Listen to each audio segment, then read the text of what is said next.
ஒரு நீர்ப்பறவை. நீர்ப்பறவைகள் பொதுவாக பெலிக்கன், கார்மோரன் போன்றவை 2 கிலோ எடையுள்ள மீனை உயிருடன் பிடித்து விழுங்குவது இயற்கையின் வியக்கத்தக்க மற்றும் சற்று திகைப்பூட்டும் காட்சியாகும். நீர்ப்பறவைகள், குறிப்பாக பெலிக்கன்கள் அல்லது கடல் கழுகுகள், தங்கள் உடல் எடையை விட கனமான உணவை பிடிக்கும் திறன் கொண்டவை. அவற்றின் உடல் அமைப்பு, வலுவான கழுத்து, நீட்டிக்கக்கூடிய தொண்டைப் பை, பெலிக்கன்களுக்கு மற்றும் கூர்மையான அலகு ஆகியவை இத்தகைய பெரிய மீனை பிடித்து விழுங்க உதவுகின்றன. இது இயற்கையின் பரிணாம வளர்ச்சியின் அற்புதமான எடுத்துக்காட்டு. உணவுச் சங்கிலி. இது கடல் சூழலில் உணவுச் சங்கிலியின் ஒரு பகுதி.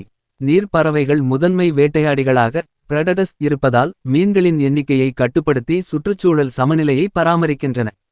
ஒரு பறவை 2 கிலோ மீனை உண்பது அதற்கு பெரும் ஆற்றலை வழங்குகிறது. இது நீண்ட தூர பறத்தல், இனப்பெருக்கம் மற்றும் உயிர்வாழ்வதற்கு அவசியம். விழுங்குதல். 2 கிலோ மீன் ஒரு பெரிய இரையாகும். பறவை அதை முழுவதுமாக விழுங்குவது உடல் ரீதியாக சவாலானது. சில பறவைகள் மீனை துண்டுகளாக கடித்து உண்ணலாம், ஆனால் பெலிக்கன்கள் போன்றவை முழு மீனையும் விழுங்கி பின்னர் செரிக்கின்றன.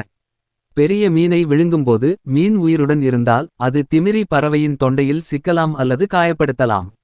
இது பறவைக்கு ஆபத்தானது. இந்த நிகழ்வு இயற்கையின் மூல வலிமையையும் உயிரினங்களின் உயிர்வாழும் திறனையும் பிரதிபலிக்கிறது.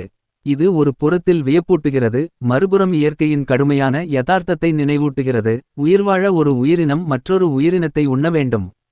இது ஒரு காட்சியாக பார்க்கும்போது ஆச்சரியமளிக்கும், ஆனால் இயற்கையின் சமநிலையில் இது ஒரு இயல்பான நிகழ்வு.